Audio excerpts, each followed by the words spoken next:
예도는 존재의 숲에 있습니다. 지금부터 껑땅 메이야수에 대한 강의를 한 편 열려고 합니다. 예도보다 2살 어린 프랑스 철학자인데요. 하이데거의 현사실성, 그러니까 팍티치테트라는 이 개념을 불어의 팍티알리테라고 하는 팍티알리테. 여러분 여기에 예도가 꽂혀갖고 그 책을 읽게 되었는데 아주 재미있는 책입니다, 여러분. 메이야수의 세계. 예도의 친구 형님인 소르본네에서 학위를 끝냈죠, 그죠? 소르본네 형님이 껑땅이라고 읽어야 되는데 껑땅 메이야수 에 대한 강의를 한 편 열려고 합니다. 메이야수의 세계, 어떤 세계인가? 어떤 세계이길래 도대체 메이야수가 자신의 작품 아프렐라 피니티드, 그러니까 유한성 이후라고 하는 책에서 2006년도 예도가 갖고 있는 판에는 2012년으로 나와 있는데 이 작품에서 유한성 이후 우발성의 필연성에 대한 실론, 에세 쉬흐 라 네세시테 들라 꽁땅종스라고 하는 이 작품에서 왜 하이데거의 팍티치테트와 구분하면서 자기 자신의 현사실성의 개념은 다르다고 하는지, 팍티알리테가 어떻게 다른지, 메이야수의 세계는 도대체 어떤 세계인지, 역시 프랑스 전통의 베흑손, 베르그송이 아니라 베흐손이랍니다. 베르그송의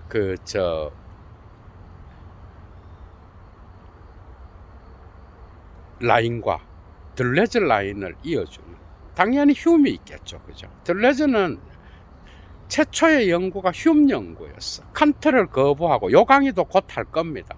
칸트를 거부하고 왜 흉에게로 갔는지, 흉의 연합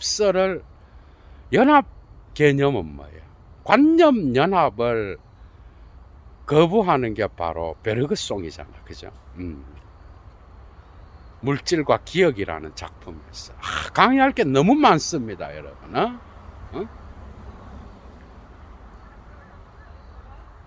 흉의 주체는 우리가 알고 있는 안정적 주체가 아니라 해체적 주체예요. 연합은 곧 해체를 전제하고 있어, 그죠?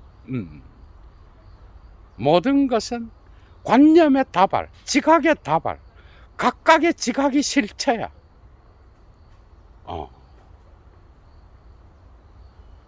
그런데 이런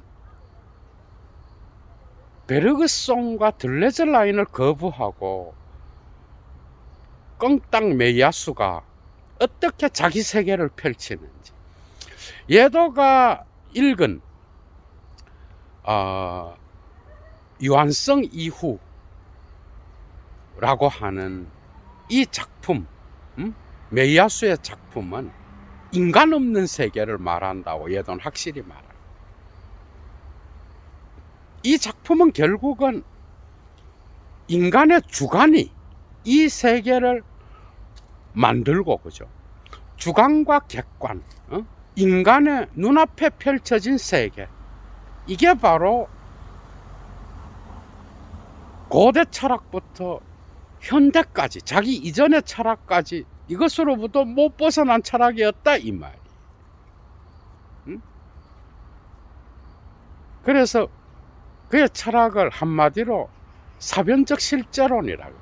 레알리스모 스페큘라티프, 아니면 다른 말로는 사변적 유물론, 마테리알리스메 스페큘라티프 라고 하는데, 이거는 자기 자신만의 사변이겠죠. 인간의 주체의 상상을 실제로까지 밀어붙여서 극단화시킨 게 메이야수의 사유인 거예요. 그런데 인간의 주체가 없는 세계를 말하고 있어. 그래서 상관주의, 영어로 보면은 코렐레이셔니즘이라 그래, 그죠? 상관주의.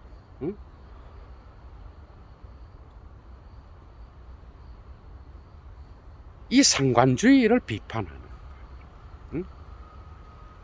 코헬라시오니스մ. 이게 뭔지 알아요? 이게 바로 데카르트부터 출발하여 자기 이전에 들레즈까지의 철학을 다 까는 거예요. 그러니까 이 상관주의는 이 세계의 실제를 그 자체로 접근하기보다는 인간의 주관의 관점에서 세계를 바라본다라는 이걸 거부하는 거예요, 메이야수는. 그러니까 그래서 실제의 외재적 세계를, 인간의 주체 밖에 있는 외재적 세계를 연구할 수 없고 조사할 수 없는, 마치 형이상학과 같은 걸로 불가지론으로 신비적인 것으로 처리해버렸다 이 말이야, 지금까지 철학이. 여기에는 하이데거와 비트겐슈타인까지 포함되어 있어.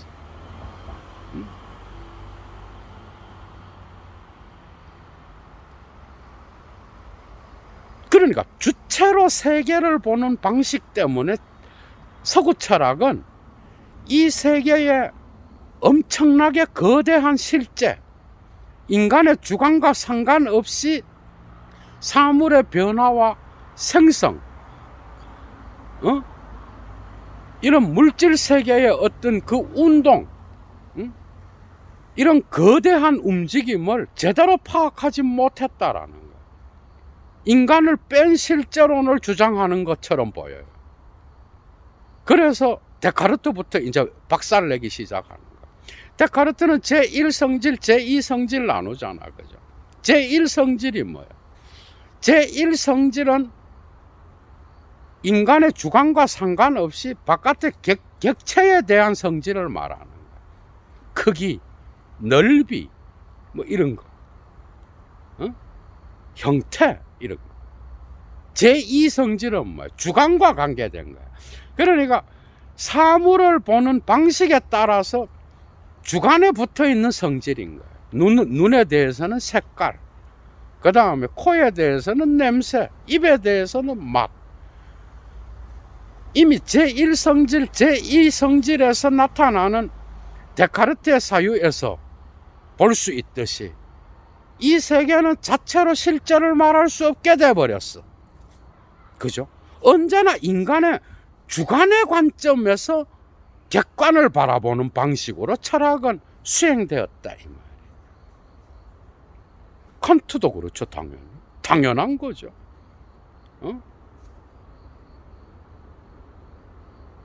해겔도 그렇죠. 인간의 주관으로 세계를 바라보는 방식은 다 거부하는 거야. 베르그송이나 둘레즈 역시도 그렇죠. 심지어 레비나스까지 까버려. 그러니까 칸트의 인식론도 당연히 그죠. 인간의 주관을 통하여 객관을 바라보는 관점을 이야기했어. 심지어 메이야수가 의존하는 거죠. 흉 역시도 바깥에 있는 이 세계는 획일적인 어떤 하나의 형식을 통하여 구성되어 있다 그래.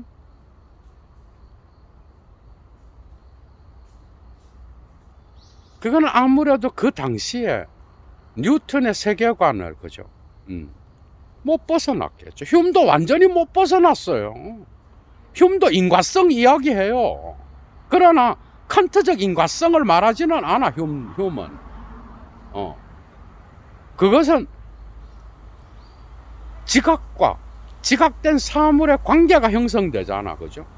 그 관계 자체의 지각으로서의 인과관계 밖에는 이 인과관계를 갖고 세계 전체를 설명해 나가는 이런 인과관계가 아니야, 휴무. 상당히 해체적이야. 지각 자체가 이미 실제야, 휴무한테는. 관념의 다발이 바로 주체야, 휴무한테는. 그죠? 해결은 뭐예요? 해결은 절대정신을 갖고 이 세계를 바라봤죠. 베르그송하고 둘레즈는 생명이죠. 어떻게 보면 해겔도 생명이에요. 그 다음에 하이데거와 비트겐슈타인은 언어로 붙잡힐 수 있는 세계. 그래서 이 세계를 신비로 규정해버렸어. 그죠? 그러니까 인간의 주관을 통하여 세계를 바라보는 방식에서 언어는 매우 중요하잖아. 그죠?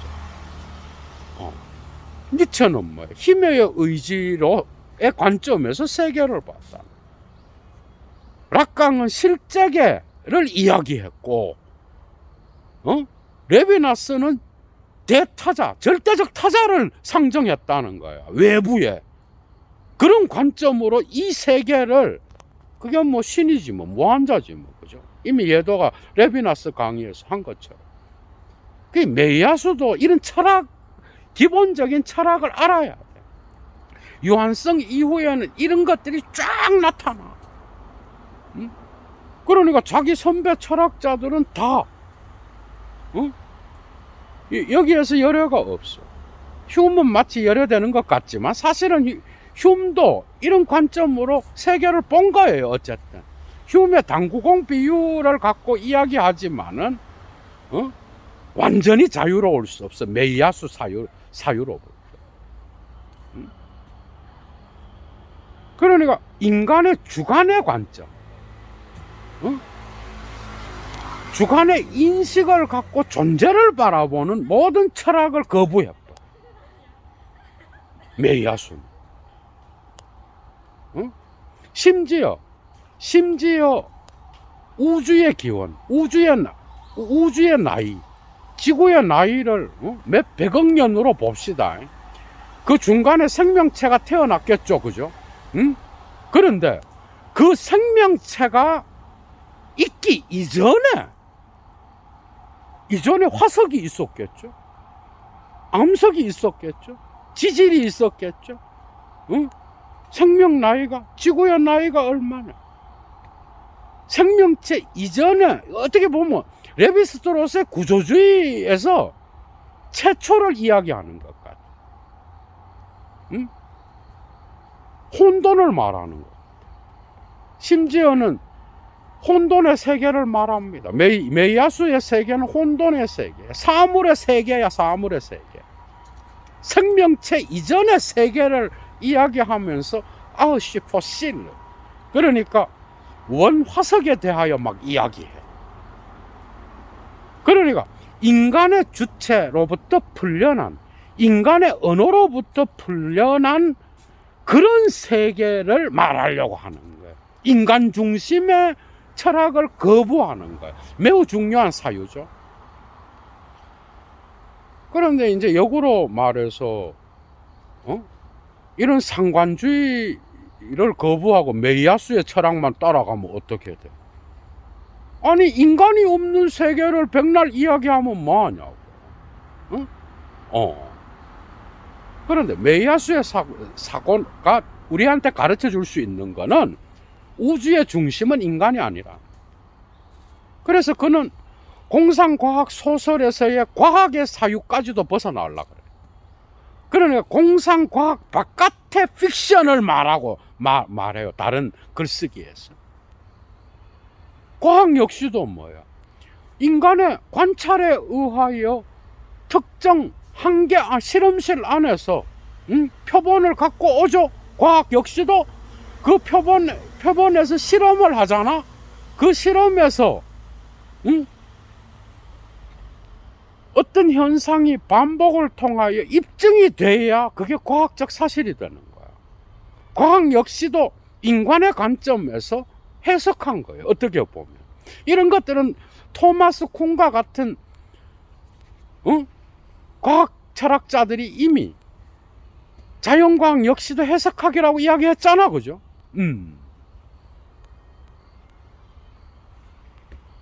이런 것도 거부해요. 그러니까 그의 세계는 수학의 기호로 해결하는데요. 이 기호는 인간의 합의에 의하여 어떤 담론으로 형성된 그런 수학이 아니에요. 그것으로 풀려난 수학만이 인간의 의미론과 존재론, 인간의 인식론적 의미론으로부터 벗어난 기호라 그래요. 마치 자연과학을 보는 것 같아요. 그죠? 그래서 그는 절대적 우연성을, 우발성이죠. 꽁땅종스, 영어의 컨틴전시죠. 꽁땅종스를 이야기해요. 그게 이제 우연성으로 번역할 수도 있는데 우발성이에요. 이 세계의 모든 것은 우연하게 발생하는 거예요. 의미가 없다는 거예요. 이해가 돼요? 그게 메이야수 사유에서 중요한 거는 우연이 곧 필연이라는 거예요. 그게 인간의 인식으로, 인간의 언어로, 인간이 잡아놓은 어떤 그런 걸로 이 세계의 우연을 필연으로 만드는 것 말고, 이 세계의 모든 사물의 사건은, 레벤느멍은 다 우연히 발생하는 거야. 여기는 의미가 없어. 이런 것들은 이제 흉, 베르그송, 들레즈 라인에서 이야기한 거죠. 그죠? 비의미적 절단을 말하잖아, 들레즈도. 그러니까 의미를 거부하는, 의미는 인간의 인식이 부여한 거야. 그죠? 당연히 이제 이런 상관주의로부터 벗어나려고 하는 철학을 이야기하겠죠. 그래서 그도 사실성을 이야기해. 현사실성을. 팍티알리테. 이 팍티알리테는 하이데거의 팍티치테트 현사실성이 아니야. 하이데거는 철저히 인간중심적인 현사실성이에요. 현존자가 특정한 시점에 이 세계에 내던져진 상태로부터 지금까지의 현재 완료의 시간, 그죠? 지금까지 있어 왔던 시간의 존재 사실이 바로 현사실성이에요.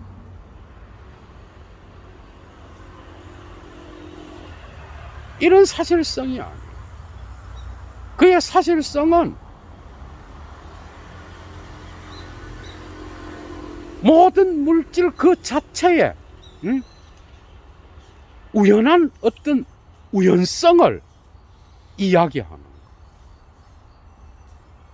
그게 인간의 인식을 통하여 의미화한다든지, 이 의미화 안에 들어오지 않는 건 신비라고 그러잖아요. 세계는 신비다. 이런 거 다 거부해요. 이런 상관주의를 다 거부해요. 인간의 인식으로 객체를 보는, 오브제를 보는, 시제로 오브제를 보는 모든 철학을 거부해버려. 그러니까 세계의 모든 거는 뭐예요? 필연이 없어.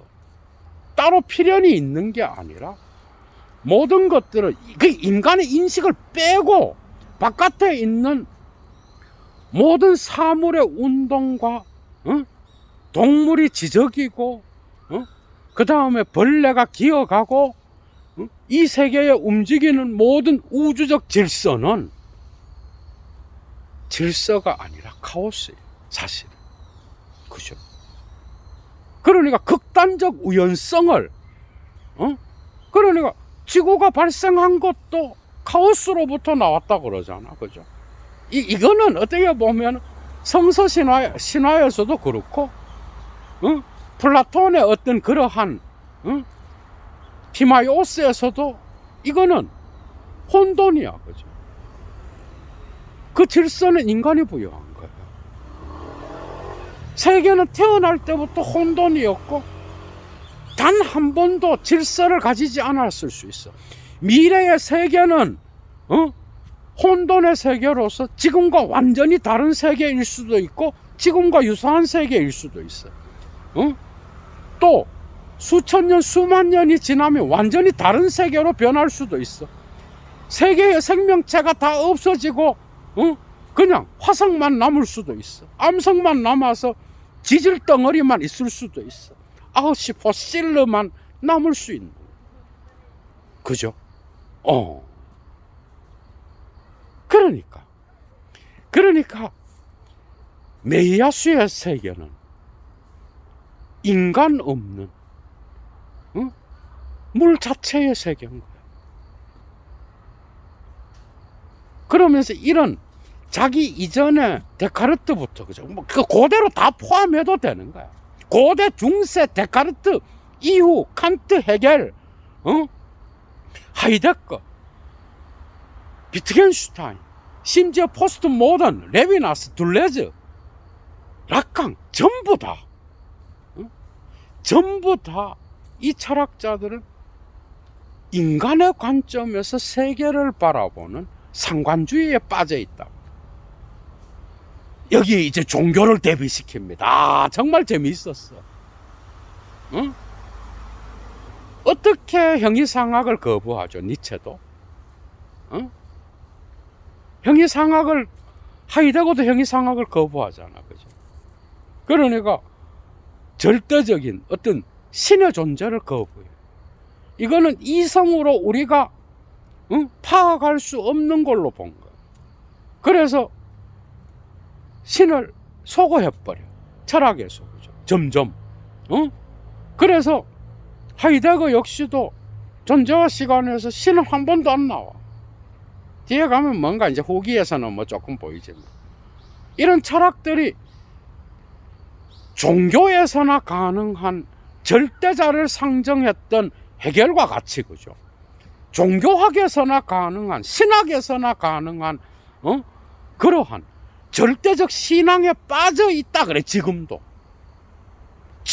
여전히 이들은 인간의 주관으로서 인식되지 않는, 인간의 주관의 조건을 형성하는 그런 모든 것을 형이상학으로 조사할 수 없다라고 그냥 규정하고 철학을 해왔다, 이 말. 맞죠? 그죠? 맞잖아. 그래서 종교에서나 가능한 신의 담론이 그 신을 추방하고 형이상학을 없애버린 하이데거 이후부터 포스트 모더니즘에까지 철학에서도 사실은 그 인간의 주관성을 상정하고 인간의 관점에서 사유하고 인간의 관점에서 세계를 바라봤던 모든 철학은 이 절대자를 그냥 몰아냈지만은 그 철학의 배경으로서 인간의 인식의 조건을 형성하는 그러한 존재론적 장은 여전히 신의 존재와 같이 불가사의한 그런 조건을 나타내고 있다, 이 말이에요. 그래서 세계를 신비라 그러는 운동, 신학적인 비트겐슈타인 분석 철학의 대가였던 비트겐슈타인도 까버려요. 하이데거는 둘째치고.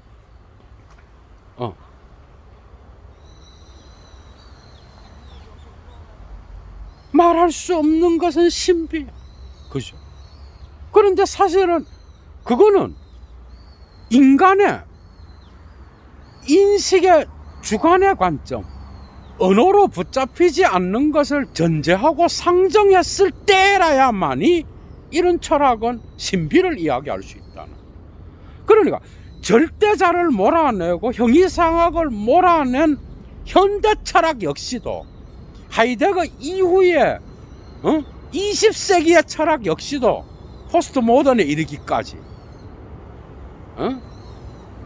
자기 선배 철학자들 역시도 이러한 신적 형이상학을 몰아낸 형이상학을 전제하고 있다, 이 말. 이런 비판을 하고 있어, 메이야스가.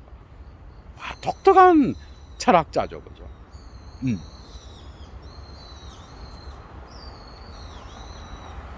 그러니까 이성으로 잡히지 않는 절대자를 몰아내서 회의주의로 가든 그걸 전제하는 해겔이든 두 개 다 별 다른 게 없다 이거.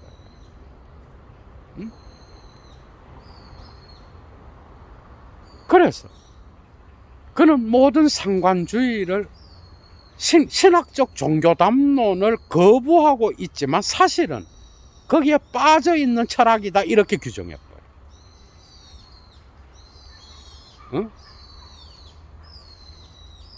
그러니까 모든 것은 자체로 사실이야. 그러니까 인간의 주관을 빼버리면은 그 자체로 주관과 상관없이 바깥에 있는 사물은 실제로 존재하는 거야. 이게 바로 메이야수의 실제론이에요. 물론 메이야수의 사변에 의하여 형성된 어떻게 보면 극단적 휴메 상상을 극단으로까지 밀어붙여서 실제와 일치시키는 철학이라고 해도 과언이야. 그냥 인간의 대가리가 없는 그런 그냥 우주의 세계의 움직임을 이야기하는 것 같아. 휴me 역시도 인간이 상상해 만들어낸 관념의 다발이 이 세계인 거야, 그죠? 불교적으로 보면 불교하고 휴메하고는 일치하는 게 이런 거야. 불교의 유식론에서도 이 세계의 모든 것들은 인간의 마음이 만들어낸 거야, 그죠?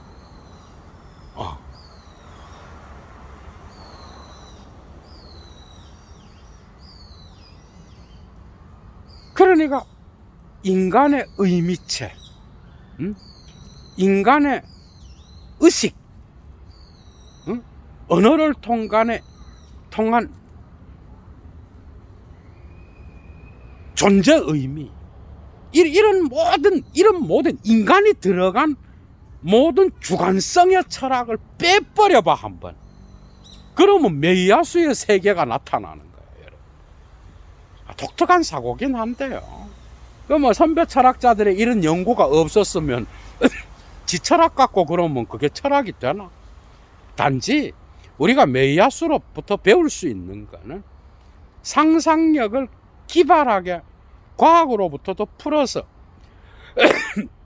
이 사변을, 이 상상력을 최대한 발휘할 수 있는 그런 세계, 심지어 공상과학 바깥에 있는 그런 세계까지도 우리는 이야기할 수 있다. 그러니까 공은 어디로 튈지 모른다. 과학적 예측은 전부 다가 인간이 만들어낸 어떤 해석이죠, 그죠? 그건 역시도. 그러나 사실은 당구공 두 개는 쳤을 때에 마찰에 의하여 꼭 이렇게 간다라고 상상은 하지만은 그게 사실은 어디로 공중으로 붕 뜰 수도 있고 뭐 바깥으로 떨어질 수도 있고 이런 휴메 비유에서 그 확률은 100개가 있다고 해. 거기에 상상력을 끝까지 밀어붙여서 엄청나게 많은 상상력을 갖고 우리는 세계를, 그죠? 관념의 다발로 만들 수 있는.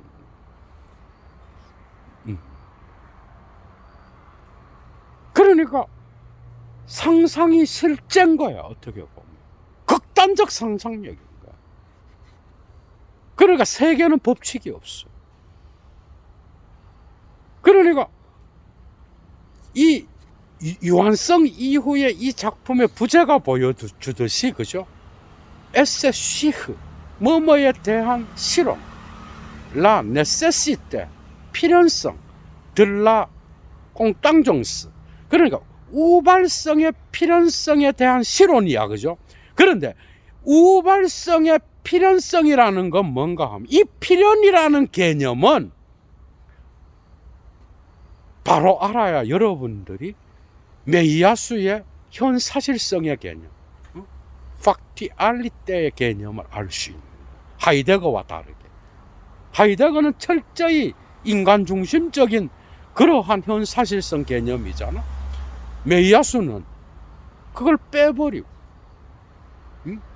이 세계의 모든 것들은 우연적인 거, 우연한 것밖에 없는 거.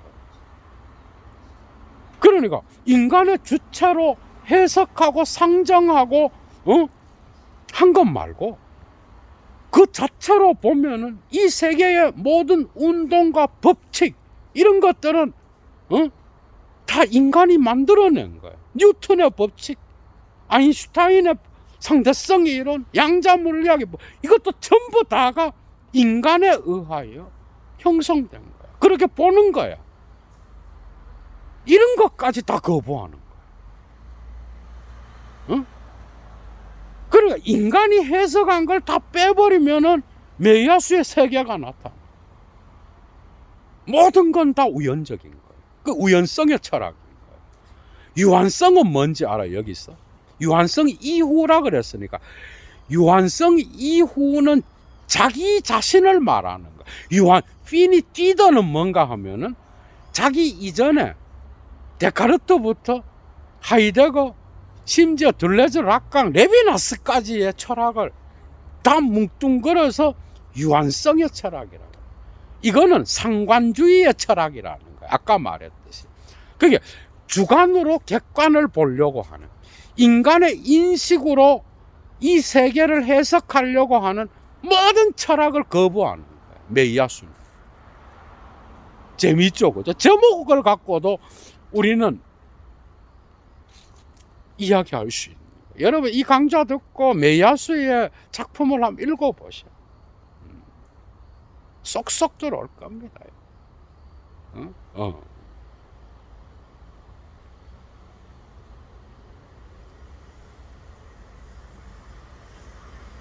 그게 우주는 자체로 뭐야? 마치 상물들끼리, 어떻게 보면 물리학적으로 봐도, 양자 물리학적으로 봐도 정지해 있는 건 없어요. 다 움직이는 거야. 그런데 그거는 특정 법칙이 없다라는 거예요. 법칙이 없고, 그 법칙 역시도 인간이 만들어낸 거예요. 법칙을 부여하면서 인간은 이 세계 안에 필연성을 집어넣는 거예요. 하이데거의 현사실성 역시도 현존재와의 관계 안에서 우연성을 필연성으로 해석한 거야. 존재 의미는 우연성이 필연성으로 바뀌는 거야. 이해가 되죠? 응? 비트겐슈타인의 말할 수 없는 것은 침묵해야 된다라는 것 역시도 비트겐슈타인 자신의 인간학으로 세계를 해석한 거예요. 응? 칸트의 감각 직관과 오성의 결합, 그 다음에 이런 것들을 넘어서는 어떤 이성의 이념, 이런 것들도 전부 다가 인간의 주관에 의하여 해석한 거.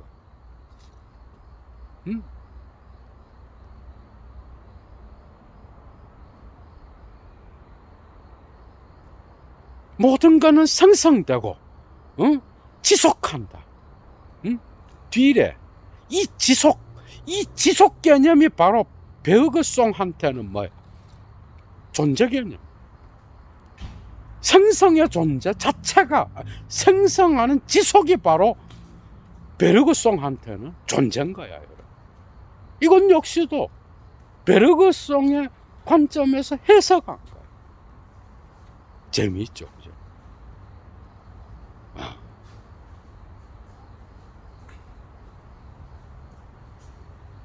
케르케고르 역시도 실존의 관점에서, 야스퍼스 역시도 실존의 관점에서 세계를 해석한 거예요. 사르트르도 포함될 수 있겠죠, 그죠?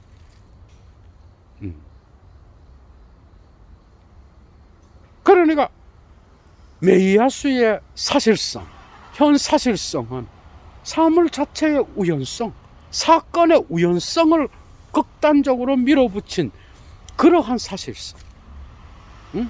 인간의 주관이 포함되지 않는 주관을 생략한 물질 자체의 운동성. 모든 것은 우연밖에 없으며 그래서 우연이 곧 필연성이라는 뜻이에요.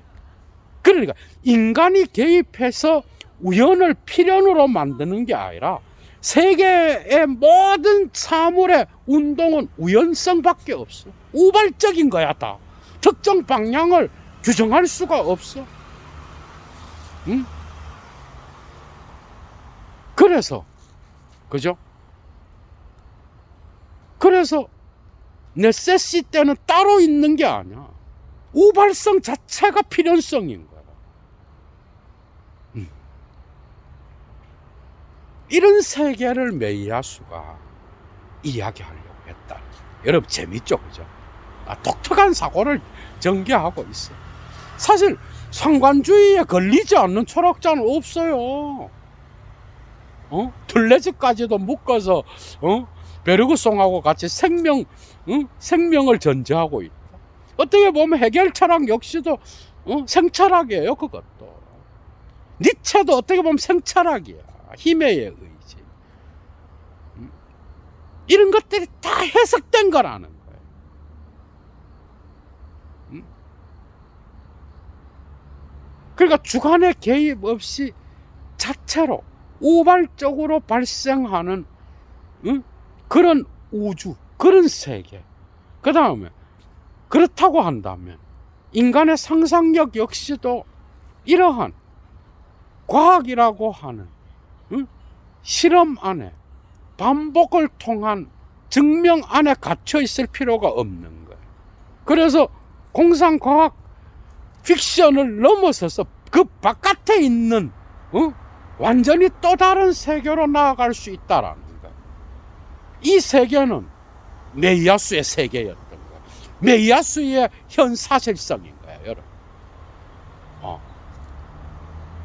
정말 재미있죠, 그죠? 이런 식의 철학적 사고를 하는 게 바로 메이야수.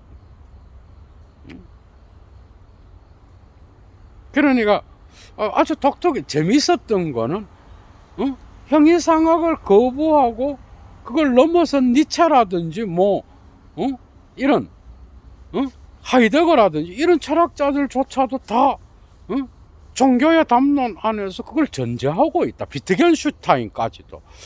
이런 거는 아주 독특한 사고더라고. 이런 거는 이게 바로 메이야수의 특징이에요. 일리가 있어요, 여러분.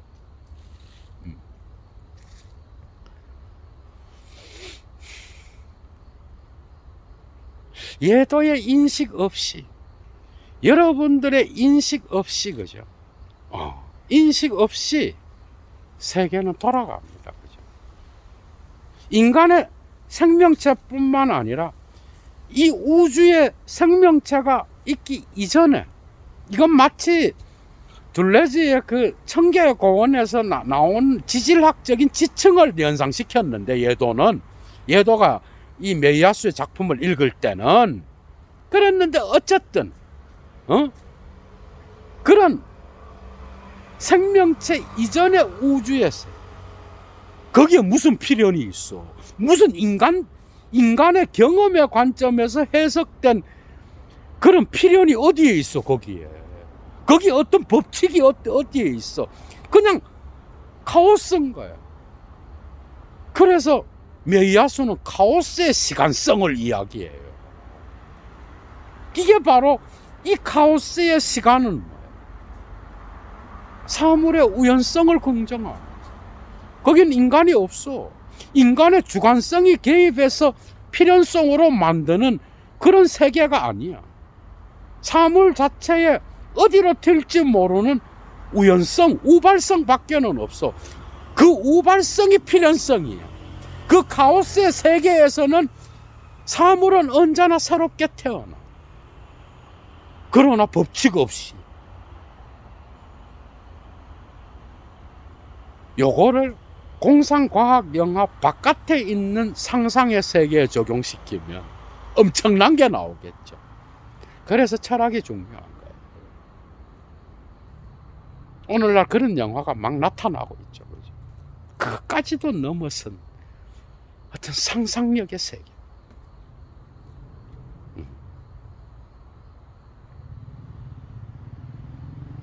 그 마치 성서적으로 보면은 신이 이 세계를 무로부터 창조한다 그랬는데 그 무는 어떻게 보면 혼돈이야. 그죠? 그러니까 창조하기 이전에 혼돈의 세계의 어떤 그러한 카오스를 연상시키는 거예요. 생명체가 있기 이전에 지구, 우주,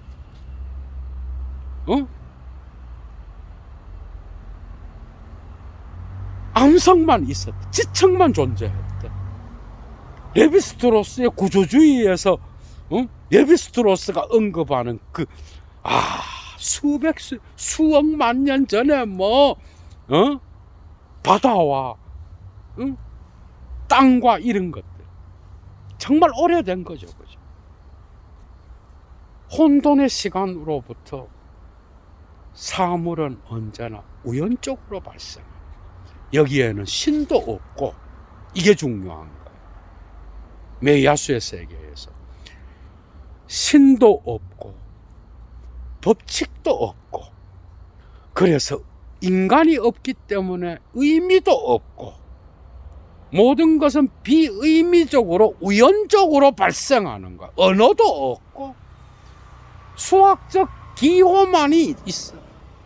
수학의 기호를 통해서만 표현될 수 있는 그런 실제론인 거야. 재미있죠, 그죠?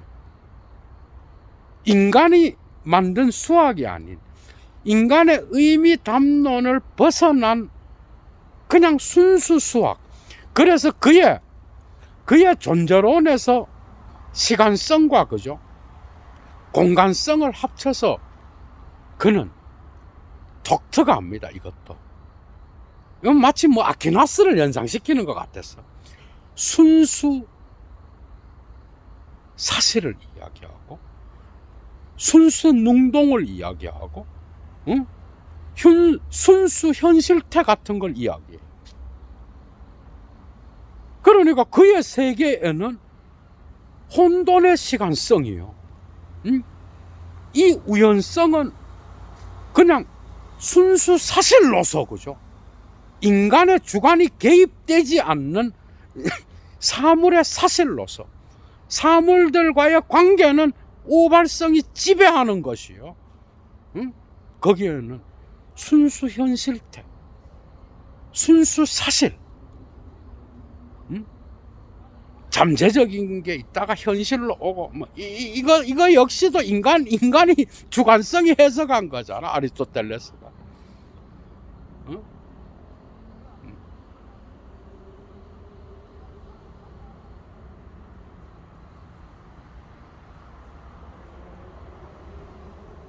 마치 예도는 이 작품 읽으면서, 그죠? 생명체 이전의 어떤 우주의 사실. 그러니까 인간의 주관을 빼버리면은 이 세계의 모든 게 다 사실인 거예요. 맞죠? 그죠? 그런데 주관을 집어넣으니까 포스트 모던에서 실제라는 단어는 오늘날 언어와 인간의 인식의 관계 안에서 갈라치고 봐야 된다, 이렇게 나가잖아. 이거 빼버리면 다 사실인 거예요. 그거는 우연적으로만 발생하는 사건인 거예요. 그래서 필연성은 인간이 개입하지 않는 거예요. 그래서 이 우연성의 극단은 그 자체로 필연성입니다. 이제 이해가 됐죠. 이런 사유를 전개하는 게 바로 메이야수였던 거예요. 아주 재미있는 시간이었을 거라고 생각합니다. 예도가 정말 이 현 사실성의 개념을 하이데거와 차이를 내면서 어떻게 나가는지 꽂혀갖고 있다가 책을 읽게 됐다니까.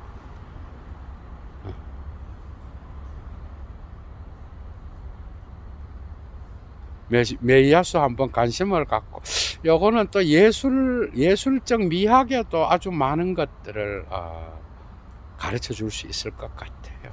예. 인간의 중심이 아닌, 그죠? 이 우주를 어떻게 보존할 것인지 우리도 한번 사유해 봐야 되는 그런 시점에 와 있다라. 얘도 물러갑니다, 여러분. 도움 받으신 분들 좋아요 잊지 마시고요. 여건이 되시는 분은 꼭 사막의 철학 예도 TV로 자발적 수업료를 보내주십시오. 얘도 물러갑니다. 추스.